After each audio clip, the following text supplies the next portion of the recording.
आता या बसेस ज्या आधीच्या ज्या चालू आहे या बसेस जर बघितल्या तर जवळपास डिझेलसह 44 रुपये प्रति किलोमीटरच्या आधीच्या बसेस चालतात। आता विदाऊट डिझेल 35 रुपये 20 पैसे अशा पद्धतीनं या बसेस घेण्याचा करार परिवहन महामंडळाने केलेला आहे। आता हे तुम्हीच बघा, विथ डिझेल 44 रुपये आणि विदाऊट डिझेल 35 रुपये 20 पैसे। जर हेच विथ डिझेल केलं तर जवळपास 57 रुपये 20 पैसे जातं। थोडक्यात पर किलोमीटर 13 रुपये 20 पैसे अशा पद्धतीनं जास्त भुर्दंड सरकारला पडणार आहे। मी काल एक बातमी वाचली आणि ऐकली की ज्याच्यात राज्याचे मुख्यमंत्री देवेंद्रजी फडणवीस यांनी या निर्णयाला स्थगिती दिली, परंतु याचा अधिकृतरित्या कुठेही अजून परिवहन महामंडळ किंवा राज्य सरकारच्या वतीनं कुठे अधिकृत घोषणा झालेली नाही। थोडक्यात सांगण्याचा मुद्दा हा की अशा पद्धतीनं राज्य सरकारला लुटण्याचा प्रयत्न एसटी भाडेतत्वानं लावायला काही हरकत नाही आहे, पण तो आधीची एजन्सी 44 रुपये देते आणि आताची एजन्सी विदाऊट डिझेल 35 रुपये देते। मग तर राज्य सरकारला हा 44 रुपयेवाला आवडत नाही आणि जो विदाऊट डिझेल 35 रुपयेवाला देतो हा आवडतो। याचाच अर्थ याच्यामध्ये कुठेतरी पाणी मुरलेलं आहे। जवळपास 280 कोटी रुपये पर इयर याच्यातून जास्त राज्य सरकारला द्यावे लागणार। 10 वर्षाचा अग्रीमेंट आहे, म्हणजे 2800 कोटी रुपयाचा भुर्दंड शासनाला याच्यामध्ये पडणार आहे। आणि म्हणून या संदर्भात मी सगळे पेपर्स, प्रेस नोट सुद्धा आज काढेल, माझ्याकडे सगळे पेपर्स उपलब्ध आहेत। पण जर मुख्यमंत्र्यांनी याच्यावर स्थगिती दिली असेल तर याचं स्वागत आहे, परंतु नुसतं स्वागत करून चालणार नाही। तर जसं जुनं अग्रीमेंट आहे त्याच दराने, नाही तर पुन्हा यांनी स्थगिती द्यायची आणि याच्यापेक्षा जास्त दराने द्यायचं, असंही कधी कधी झालेलं आहे मागच्या काळामध्ये की स्थगिती दिली, चांगला निर्णय, ओके, पण मागच्या काळात असं झालेलं आहे की पुन्हा एकदा याच्यापेक्षा जास्त, जसं आता याला 35 रुपये 20 पैसे, तर एखाद्या वेळेस याच्यापेक्षा 40 रुपये 42 रुपये असा दर जास्त येऊ नये। एक तर 44 रुपयांनी झालं पाहिजे, आणि जर 44 रुपयांनी येत नसेल तर मला वाटतं डिझेल वगैरे या सगळ्या विषयाचा एकत्रित कॅल्क्युलेशन केलं पाहिजे। हा जो 2800 कोटी रुपयाचा राज्य सरकारवर भुर्दंड पडणार आहे हा सरकारने थांबविला पाहिजे। निश्चित आताची जी एजन्सी आहे, मी एजन्सी कोण आहे मला याच्याशी काही घेणं देणं नाही, परंतु दर या विषयाशी निश्चित विरोधी पक्ष म्हणून आम्ही देणं घेणं ठेवू। राज्याची तिजोरी आताच्या घडीला खडखडाट असताना अशा पद्धतीनं राज्याच्या पैशाचा उधळपट्टी ही होऊ नये, आणि त्यातल्या त्यात बाहेरच्या एजन्सी गुजरात, दिल्ली आणि तामिळनाडू, वाटतं हा विषय मांडण्यासाठी मी मुद्दामहून आपल्याला बोलवलेलं होतं। दुसरी गोष्ट, वाल्मिक कराड यांना परवा ते स्वतः सरेंडर झाले, याच्यातल्या काही गोष्टी बारकाईने जर बघितल्या तर त्या दिवशी केजच्या न्यायालयामध्ये एक सरकारी वकील देशपांडे यांनी हा खटला याच्यामध्ये उभं राहायला नकार दिला। हा कोणत्या कारणाने नकार दिला याची सुद्धा चौकशी झाली पाहिजे। भीतीमुळे दिला की काही तत्वनिष्ठ वकील आहेत देशपांडे साहेब, त्याच्यामुळे त्यांना या खटल्यात उतरावं वाटलं नाही, परंतु ते गव्हर्नमेंट प्लीडर आहे त्याच्यामुळे त्यांनी उतरायला पाहिजे होतं। परंतु याची खातरजमा केली पाहिजे सरकारने की या सगळ्या याच्यात यांनी नकार का दिला। दुसरी गोष्ट, एसआयटी 2 लागलेल्या आहेत, याच्यातले अधिकारी मेजॉरिटीनं बीडचे आहेत। केजच्या कोर्टात ज्या केजचं पोलीस स्टेशन यांच्यावर गुन्हा दाखल करायला तयार नव्हतं, जे पोलीस स्टेशन यांच्या इशाऱ्यावर नसतं, वाटतं त्या ठिकाणचे लोक, त्या ठिकाणची सीआयडी, त्या ठिकाणची एसआयटी, जर अधिकाऱ्यांचं नाव मी आज बघितलं, वाचलं सगळं, तर याच्यामध्ये मेजॉरिटीनं लोक बीडचे। माझं याच्यातलं स्पष्ट मत असं आहे की याच्यामध्ये राज्याचा एखादा वरिष्ठ अधिकारी याच्यामध्ये असला पाहिजे, एक स्वतंत्र टीम राज्याची त्याच्यामध्ये असली पाहिजे, आणि हा खटला केजच्या ऐवजी बीड जिल्हा सोडून मग संभाजीनगर असेल, पुणे असेल, नगर असेल, इतरत्र चालवला पाहिजे। कारण ज्या ठिकाणचे पोलीसच आरोपीबरोबर बसतात उठतात, ज्या ठिकाणचे पोलीस तपास करायला तयार नाही, आणि अशाच पोलिसांकडे पुन्हा एकदा तपास दिला तर मला वाटतं हे सगळं काही स्टोरी रायटिंग व्यवस्थित केलेली आहे, एका फ्रेममध्ये बसवलेली आहे, काही दिवस जाऊ द्यायचं, नंतर काही दिवसानं पुन्हा एकदा आरोपीला बाहेर काढायचं, अशा प्रकारची स्टोरी तयार केलेली काय, अशा प्रकारची शंका सुद्धा ओव्हरऑल सगळ्या आरोपीच्या बॉडी लँग्वेजवरून लक्षात येते. अजूनही मोबाईल जप्त केला, या मोबाईलमध्ये काय काय आहे, कोणाकोणाचे फोन आले, कोणाकोणाचं सीडीआर रेकॉर्ड अजूनही पोलिसांनी सीआयडीनं जाहीर केलं नाही. मला वाटतं हे जाहीर करायला पाहिजे.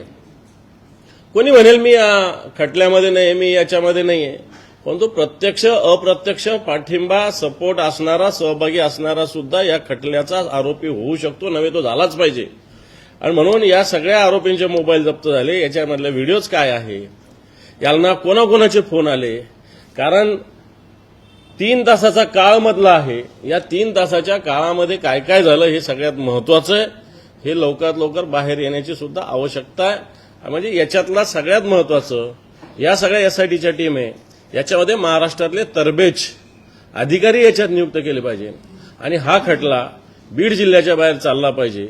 आणि देशपांडे जे तिथले गव्हर्नमेंट लीडर आहे त्यांनी खटला चालवण्यास का नकार दिला याची सुद्धा माहिती घेतली पाहिजे. अशा प्रकारची सुद्धा मागणी मी राज्य सरकारला करेन. यांच्याकडून जो आरोप होत होता की वाल्मिक कराड यांचा बीडमधील जो आका आहे त्याचा काही पत्ता लागलेला नाही, अजून त्याच्यावरती कारवाई झाली नाही. हे पहा, सुरेश धसांचा इशारा कोणाकडे सुस्पष्टपणे, कारण वाल्मिक कराड हे धनंजय मुंडेंचे जवळचे आहेत आणि स्पष्टपणे मला आका पाका मी काही म्हणत नाही की धनंजय मुंडे आणि वाल्मिक कराड यांची जवळीक आहे, हेच त्यांना म्हणायचं आहे. छोट्या आकाराचा एन्काउंटर होऊ शकतो मोठ्या आकाराला वाचवण्यासाठी. पोलिसांनी याची या अशा सगळ्या वक्तव्याची दखल घेतली पाहिजे.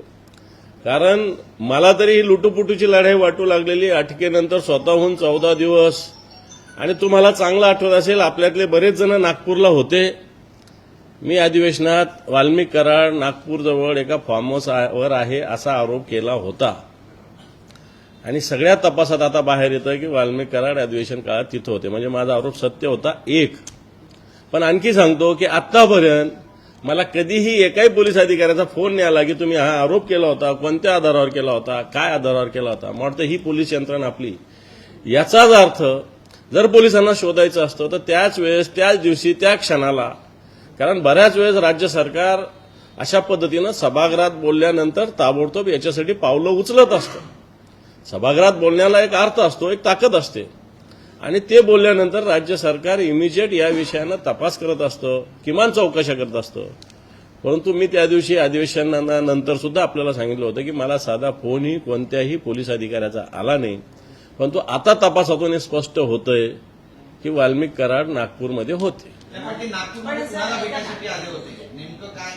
हे पहा, आता कोणाला भेटण्यासाठी आले होते, मला जी माहिती आहे की तुम्ही ज्यांचं नाव घेतोय 3 दिवस अधिवेशनाला आलेच नाही. कुठं होते हाही प्रश्न केला पाहिजे ना, तुम्ही तपासलं पाहिजे पत्रकारांनी. ज्या पद्धतीनं ही शरणागती झाल्यापासून धनंजय मुंडे कुठे दिसलेले नाहीये, त्याचबरोबर त्यांची कुठली प्रतिक्रिया आलेली आहे. एकीकडे ते प्रतिक्रिया देतात की तू माझ्या जवळच आहे आणि दुसरीकडे शरणागती झाल्यापासून धनंजय मुंडे गायब आहे. याच्याकडे तुम्ही कसं पाहता? आणि मुळात आपण एक जबाबदार मंत्री आता झालेला आहात, असं असताना इतक्या मोठ्या प्रकरणात वारंवार तुमचं नाव येत असताना कुठल्याही पद्धतीची प्रतिक्रिया न देणं हे कितपत योग्य वाटतं? नाही, हे तर चुकीचं आहे. जर माझ्याजवळच्या एखाद्या कार्यकर्त्याने काही गुन्हा केला आणि मी जर त्याच्यातला माझा कुठे रोल नसेल तर मी सुस्पष्टपणे येऊन सांगितलं पाहिजे. एखाद्या कार्यकर्त्याकडून जवळचा गुन्हा होतो त्याच्याविषयी मी नाही म्हणणार नाही, परंतु त्याच्याविषयी सुस्पष्टपणे भूमिका आपली मांडली पाहिजे. परंतु जे मागच्या 5 वर्षातलं 10 वर्षातलं बीडमधील वाल्मिक कराड आणि धनंजय मुंडे एकाच नाण्याच्या 2 बाजू आहे. म्हणजे कित्येक वेळेस पोलीस अधिकाऱ्यांना, कलेक्टरांना आदेश वाल्मिक कराड देत होते, धनंजय मुंडे देत नव्हते, अशा प्रकारची स्थिती आहे. आणि वाल्मिक कराडांचा आदेश म्हणजे धनंजय मुंडेंचा आदेश, अशा पद्धतीनं बीड जिल्ह्यामध्ये एक जनरली समज आहे. नव्हे तसंच होत आलेलं आहे आतापर्यंत, नव्हे त्यांच्या खात्यामध्ये सुद्धा असं होत आलेलं आहे आतापर्यंत. मग ते जवळचे आहेच त्यांच्या. विजय वडेट्टीवारांनी आणखी एक आरोप केला. ते म्हणतात की आता धनंजय मुंडे यांची मंत्रिपदातून हकालपट्टी करण्यात येईल आणि त्यांच्या जागी छगन भुजबळ यांची वर्णी लावण्याची शक्यता आहे. कसं पाहता येईल? मला माहिती नाही, मला अंतर्गत काही माहिती नाही, परंतु अशा पद्धतीनं आरोप असल्यावर त्या मंत्र्यांनी त्या पदावर राहता कामा नये असं मला वाटतं. बाकी जी वडेट्टीवारांकडे माहिती, याची माहिती काही मला नाहीये. सरकार सुद्धा त्यांच्याकडे अशी कुठल्याही पद्धतीची मागणी करत नाही. त्यांच्या पक्षाचे प्रमुख अशा पद्धतीची कुठलीही मागणी करत नाहीये. हे कुठेतरी बेजबाबदारपणा वाटत नाही का आपल्याला? सरकारने सुद्धा धनंजय मुंडे यांच्या राजीनाम्याची मागणी करायला नको? सरकार या सगळ्या याच्यात आरोपींना वाचवत होतं सुस्पष्टपणे. मी नेहमी सांगितलं की महाराष्ट्र पोलीस ही अतिशय सक्षम यंत्रणा आहे. महाराष्ट्र पोलिसांना आपण दोष देऊ शकत नाही, एवढी ताकद, सक्षमता आपल्या पोलिसांमध्ये आहे. या पोलिसांनी ठरवलं तर स्वर्गातून आणि भूलोकातूनही ते आरोपीला शोधून आणू शकतात, एवढी ताकद आपल्या पोलिसांची आहे. परंतु ज्या अर्थी त्यांनी एवढ्या दिवस त्यांना शोधलं नाही, याचा अर्थ कुठेतरी याच्यामध्ये राजकीय एक हस्तक्षेप होता. पोलिसांच्या कामात राजकीय हस्तक्षेप झाल्यावरच असं होऊ शकतं. नाही तर आपल्या पोलिसांना वाटतं कोणत्याही गुन्हेगारापर्यंत आणि गुन्ह्यापर्यंत पोहोचवायला थांबवणारी ताकद तरी या हिंदुस्थानात तरी नाहीये. एवढी सक्षम आपली पोलीस आहे. परंतु ज्यावेळेस राजकीय वरद हस्त असतो त्याच वेळा या पोलिसांचं काय होतं हे आपण बघितलेलं आहे. अब्दुल सत्तार यांनी काल छत्रपती संभाजीनगरमध्ये जे भाषण केलं त्यात ते म्हणतात की गुंडगिरी संभाजीनगरमध्ये खपवून घेतली जाणार नाही. नेमका कोण आहे? अब्दुल सत्तार यांनी 2.5 वर्षात काही होऊ शकतं असं पण म्हणतायत. अब्दुल सत्तार म्हणतात त्यांचा रोग नेमका कुणाकडे आता ते बघितलं तुम्हाला तो वक्त है, हमारा तो दौर आएगा अशी शेरोशाही पण त्यांनी केली. हे बा, अब्दुल सत्तार यांना मंत्रिपद मिळालेलं नाही आणि म्हणून या भावनेतून, या भूमिकेतून ते बोलत असतील. परंतु त्यांना मंत्रिपद मिळणं न मिळणं त्यांच्या पक्षाचा अंतर्गत प्रश्न आहे असं मी समजतो. त्यामुळे उनका वक्त आएगा की दौर आएगा याच्याशी मला काही माहिती नाही. तुमचे एक मित्रपक्ष म्हणजे अजित पवार यांच्या मातोश्रीने काल विठुरायाला साकडं घातलेले की दोन्ही पवार एकत्रित झाले. असं जर झालं, दुसरीकडे प्रफुल्ल पटेल सुद्धा म्हणतात की शरद पवार हे आमचं दैवत आहे. असं जर झालं तर महाविकास आघाडीला एक मोठा फटका नाही का बसणार? आमचे मित्रपक्ष कोण? शरद पवार. हा, तुम्ही अजित पवार म्हटले. अजित पवार यांच्या मातोश्रींनी असं म्हटलंय की विठुरायाला हे दोन्ही पहा, पवार एकत्रित आहे. त्या मातोश्री आहेत. मातोश्रींच्या एक भावना वेगळ्या असतात. त्यांना राजकारणाशी काही देणं घेणं नसतं. एक कुटुंब म्हणून कोणत्याही आईची ही भूमिका असते. मला वाटतं ती त्यांनी व्यक्त केली असावी. त्याच्यामुळं त्याच्यात आम्ही राजकारण पाहावं किंवा टाकावं असं मला वाटत नाही. रोहित पवारांनी एक ट्विट केलेलं आहे की पोलीस स्टेशनमध्ये पलंग, गाद्या, उशा कशासाठी आणल्या? कोणत्या पोलीस स्टेशनमध्ये?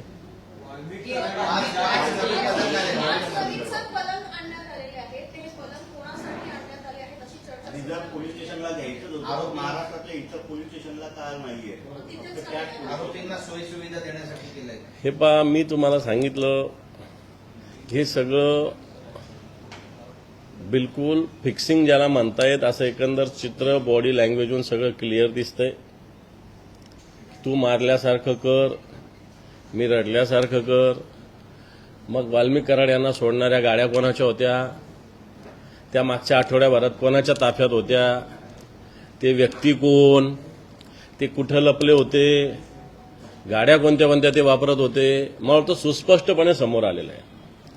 आणि म्हणून या गाड्या आता मी बोलत नाही, काही मोठ्या नेत्यांच्या ताफ्यात होत्या 8 दिवस आधी. आता ते तुम्ही तपासा. पुण्यातच मोठ्या नेत्यांच्या ताफ्यात होत्या. तीच गाडी वाल्मिक कराडांना येऊन सीआयडीच्या ऑफिसमध्ये सोडते. तर मला असं वाटतं आता आपण शोधपत्रकारिता करावी.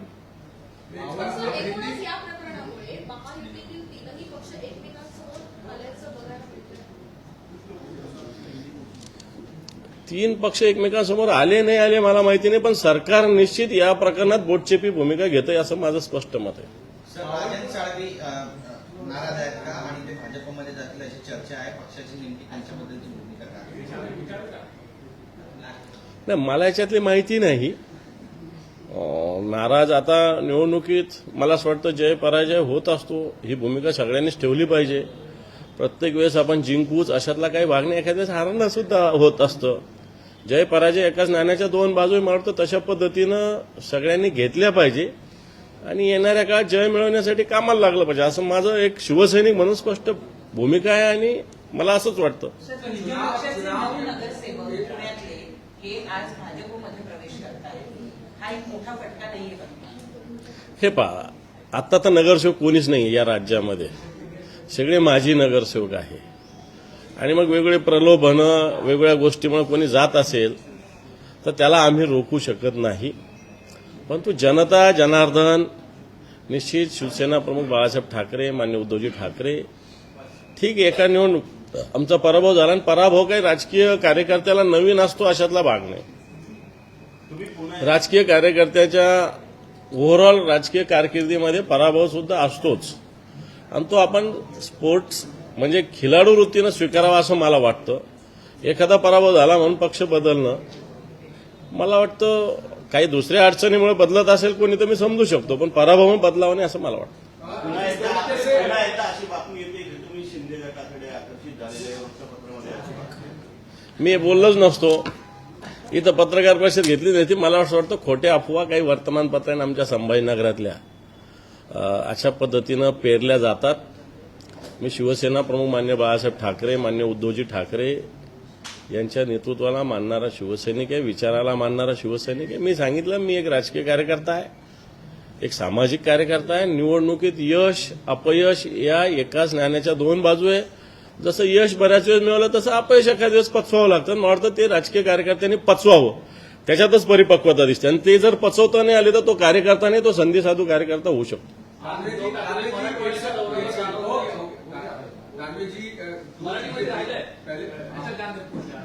उद्धवजी आज महाराष्ट्राच्या दौऱ्यावर जाणार होते, बीड आणि परभणीमध्ये ते भेटी देणार होते अशी माहिती होती. कधी होणार आहे हा दौरा? नाही, हे रद्द वगैरे झाला आणि ठरलाही नव्हता, चर्चा होती. हे वाल्मिक कराड वगैरे या सगळ्या आरोपींना लवकर पकडा. मला असं वाटतं शिवसेना म्हणून मी स्वतः जाऊन आलेलो आहे, तिथे परभणीला जाऊन आलेलो आहे, बीडला जाऊन आलेलो आहे. आमचे शिवसैनिक दोन्ही ठिकाणी आहे. परभणीला आमचे खासदार आहेत, आमचे आमदार आहेत संजयजी जाधव, राहुलजी पाटील. बीडला आमचे जिल्हा प्रमुख त्या ठिकाणी आहेत. त्यामुळे शिवसेना म्हणून आम्ही तिथं सातत्याने या विषयात आवाज उठवत आहोत आणि त्या हिशोबाने मला असं वाटतं या भूमिकेला न्याय देण्यासाठी जास्त काम केलं पाहिजे दौरे करण्यापेक्षा.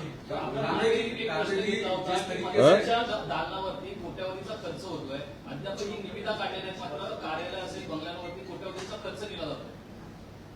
काय प्रतिक्रिया? माझं त्याच्या पुढे जाऊन म्हणणं आहे की अजून 8-9 मंत्री मंत्रालयात फिरकलेलेच नाहीये. मला वाटतं त्यांच्या खाते वाटपाविषयी ते खुश नाहीये. बऱ्याच मंत्र्यांनी 2-4 मंत्र्यांनी तर चमकोगिरी 2-3 दिवसात केली. आता ते काम मंत्र्यांचं नाही. मला ते बोलायला वेळ मिळाला नव्हता किंवा मधल्या काळात आपण ख्रिसमस आणि नवीन वर्षाच्या ह्याच्यात होतो म्हणून मुद्दाम बोललो नाही. पण तो एक मंत्री पोलीस स्टेशनमध्ये रात्री जाऊन बसला आणि पोलीस अधिकाऱ्यांना आदेश दिले. एक मंत्री बसमध्ये प्रवास केला, म्हणजे आपण याच्या आधी बसमध्ये प्रवास करत नव्हतो, त्यांनी स्पष्ट केलं. एक मंत्री एका हॉस्टेलमध्ये गव्हर्नमेंटच्या हॉस्टेलमध्ये जाऊन अधिकाऱ्याला शिवीगाळ केली. मला असं वाटतं हे काही परिपक्व मंत्र्यांचं लक्षण नाही, हे हळद्या हळकुंडात पिवळं झाल्याचं लक्षण आहे. खरं तर या मंत्र्यांनी व्यवस्थित आपल्या विभागाच्या बैठका घेऊन आपल्या विभागाचा अभ्यास करून आपल्या अधिकाऱ्यांना सूचना देऊन काम करायला पाहिजे होतं. परंतु अशी चमकोगिरी काही मंत्री करतात आणि काही मंत्र्यांनी अजूनही खाते वाटपावर नाराजीमुळे त्या खात्यात कोणत्याही प्रकारचं अजून कुठे हजेरी सुद्धा लावली नाही, कार्यालयात सुद्धा आले नाही, अशा प्रकारची स्थिती. दुसरा गोष्ट, दालनावर खर्च वगैरे याच्यावर मी बोलणार नाही, कारण शेवटी ज्या त्या मंत्र्याला ज्याच्या त्याच्या पद्धतीनं रचना पाहिजे असती आणि ती केली पाहिजे सरकारने. आता खर्चाला काय लिमिटेशन लावायचं तो सरकारचा अधिकार आहे, पण एखाद्या मंत्र्याला जसं पाहिजे तसं दालन बनवणं काही वावगं आहे, चूक आहे असं मला तरी वाटत नाही. दानवे जी, जिस तरीके से वाल्मीकि करार के मामले में तो एक ही सत्ताधारी पार्टियों के भीतर आपस में जिस तरीके से एक आरोप कर रहा है, दूसरा उसका प्रतिवादी बना है, तीसरा इतने दिन बाद जो अरेस्टिंग हुई है और उस पर भी बेड नए पुलिस स्टेशन में आने की बात, ये सारी चीजों को आप कैसे देखें? नहीं, सारी चीजों को देखना है. देखो, ये तो एक इशू अलग इशू है. बीड़ में जिस प्रकार दहशतवाद गुंडागर्दी बड़ी है, ये सब में इशू है. इसमें मैं समझता हूँ कोई पार्टी का इशू नहीं है. अगर आप देख रहे होंगे तो जैसा महाराष्ट्र में पूना जाना जाता है एक सुसंस्कृत शहर, वैसा मराठवाड़ा में अंबाजोगाई शहर जाना जाता है कि सुसंस्कृत शहर, अच्छे लोग, पढ़े लोग, साहित्यिक, नाट्यकर्मी, आध्यात्मिक, ऐसी सभी प्रकार के लोग रहते हैं।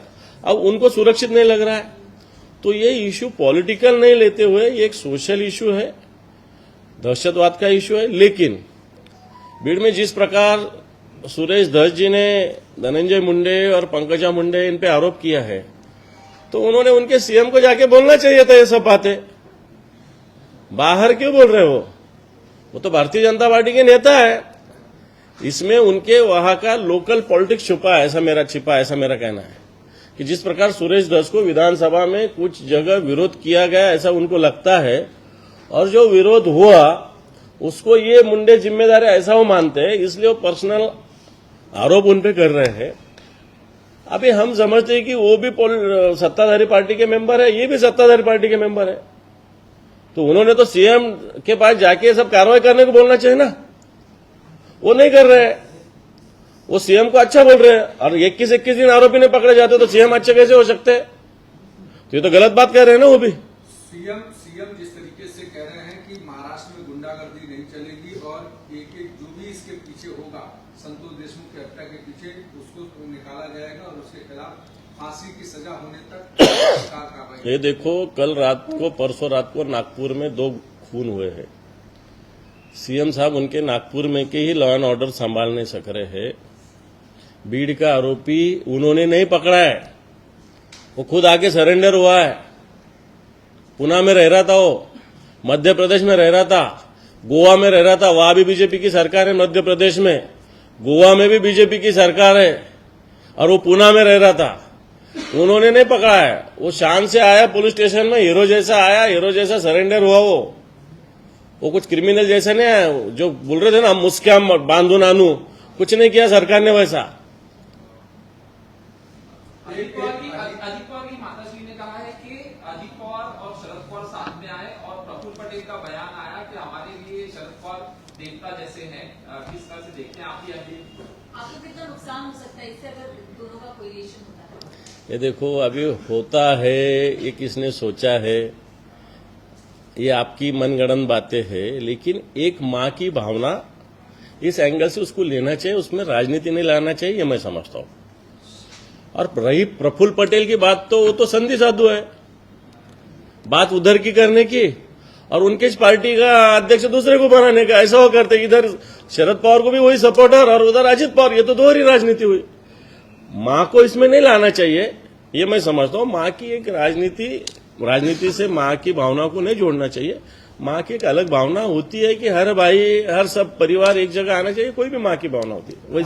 वैसी दादा की माँ की वो भावना है, मतलब मुझे लगता है कि ये भावना एक माँ की भावना बोल के लेना चाहिए। महाराष्ट्र में जिस तरीके से चुनाव हुआ, चुनाव के बाद एनडीए के भीतर एक दूसरे के ऊपर आरोप प्रत्यारोप, या फिर जिस तरीके से अजित पवार और शरद पवार के एक आने की बात हो रही है, आप लोगों की भी एक व्यक्तिगत राय ऐसी है कि अलग से चुनाव लड़ना चाहिए क्योंकि नुकसान कहीं न कहीं हो रहा है, तो इसको कैसे देखते हैं? क्या आगे वाले चुनाव जो भी कॉर्पोरेशन के या लोकल बॉडीज चुनाव है वो अलग लड़ने की प्लानिंग है? क्या इस तरीके की मंशा है? और अगर शरद पवार के साथ अजित पवार चले जाते हैं तो आप लोगों को नुकसान होगा? देखो, एमवीए इस महाराष्ट्र में लोकसभा विधानसभा हम साथ में लड़े हैं, और अब आने वाले समय में भी हम साथ में लड़ेंगे। ये जाएगा वो जाएगा, ये बातें सिर्फ बोलने में या कोई किससे मिलने से कोई पार्टी एक जगह नहीं होती रहती। हम पूरे लोग जो हो, महाराष्ट्र हो, हिंदुस्तान के लोग हो, हर बात में राजनीति नहीं लाना चाहिए। कोई किसको मिला, अभी मुझे भी कुछ काम से कल सीएम साहब के पास जाना पड़ेगा, मैं जाऊंगा, डीसीएम के पास जाना पड़ेगा, जाऊंगा, तो उससे क्या, मिलने से क्या मैं पार्टी छोड़ूंगा? ऐसा थोड़ी होता है। ये तो सब बातें होती रहेगी। जलगांव में जो घटना हुई, जलगांव को लेके मंत्री ने गाड़ी का मौत बचा, उसको लेकर हंगामा, क्या मुझे नहीं मालूम, ये गांव में का कुछ है वो सोशल, मुझे लगता है ऐसा नहीं होना चाहिए था, कर्फ्यू लगाना पड़ा। ऐसा होना नहीं चाहिए था। जो इतनी सी घटना से इतना बड़ा नहीं होना चाहिए था, सामाजिक दृष्टि से गलत है वो।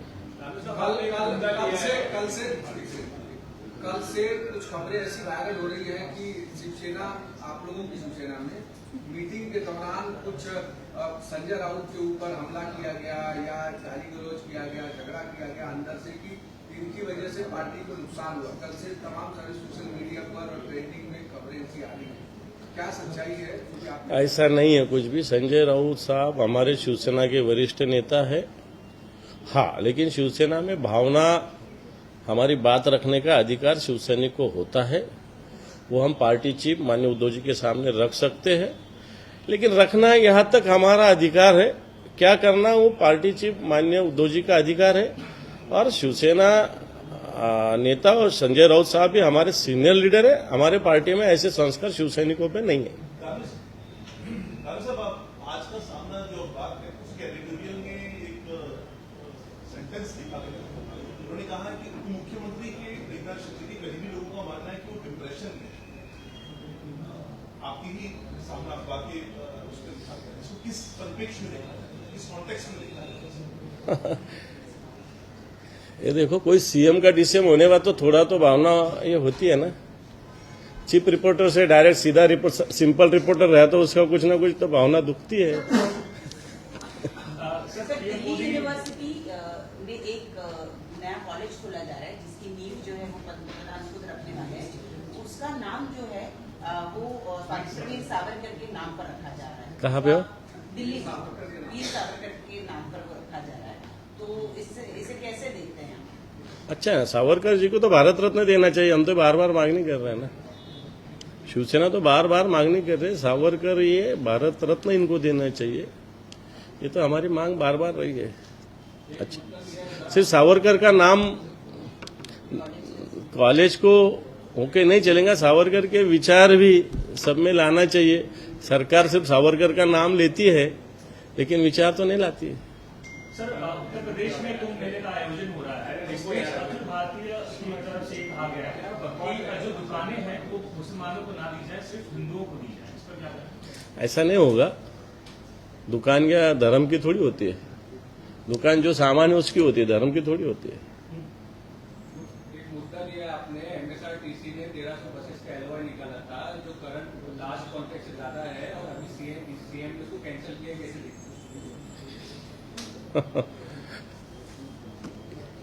मैंने बताया ना अभी सब, उसके लिए तो प्रेस रखी थी मैंने। आपने हिंदी में भी बताया, सर, मराठी में बताया। ये देखो, वो जो एमएसआरटीसी है, एमएसआरटीसी उनकी जो प्राइवेट बस चलती थी, अभी नए प्राइवेट बस 1310 देने का जो एग्रीमेंट होने जा रहा था, इसका रेट था विदाउट डीजल 35 रुपये 20 पैसे, और उसके पहले जो बस चलती है उसका रेट है 44 रुपये 38 पैसे जो विथ डीजल है।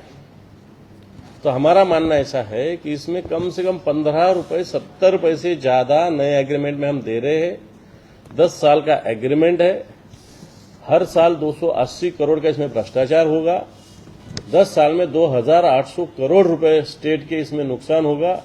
इसलिए जो पहला रेट है उसमें थोड़ा बहुत बढ़ा, आधा, 50 एक पैसा 1000 रुपए तो हम समझ सकते हैं, लेकिन 15 रुपये 70 पैसे बढ़ाना 1310 बस में, ये भ्रष्टाचार का एग्रीमेंट हो रहा था। सीएम साहब ने शायद इसको स्टे दिया है, नहीं दिया तो वो देना चाहिए। ये भूमिका हमारी रहेगी, क्योंकि इससे 2800 रुपए सरकार नुकसान में जाएगी।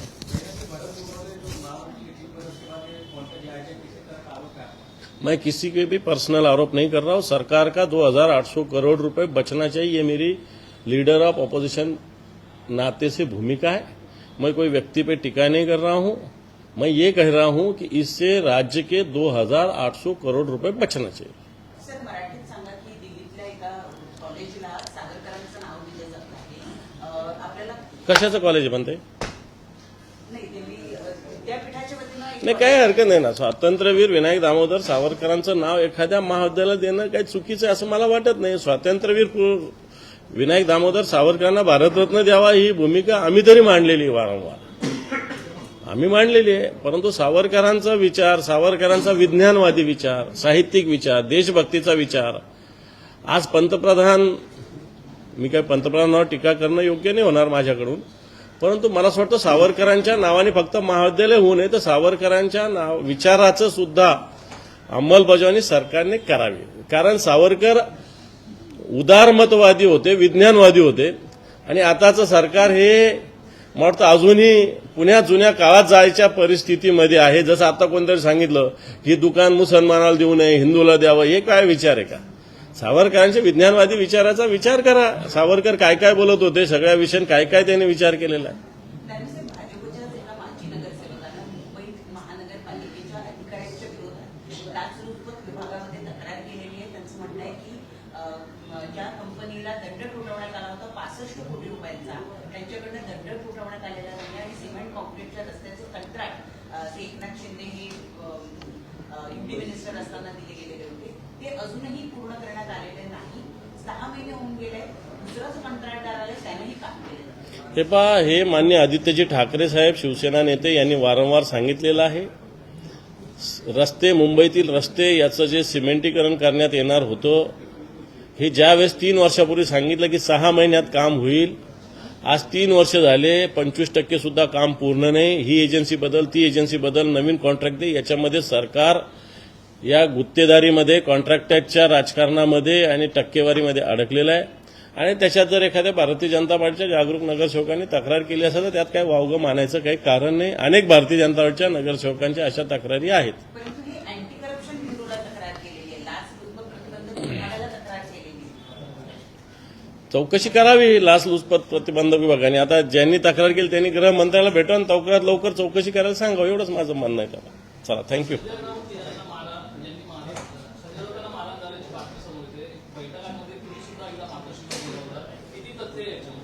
मी आधी सांगितलं, संजय राऊत साहेब हे शिवसेनेचे ज्येष्ठ नेते.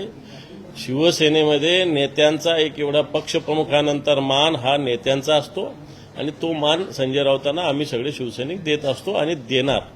त्यामुळे अशी काही बातमी आली असेल तर ती चुकीची.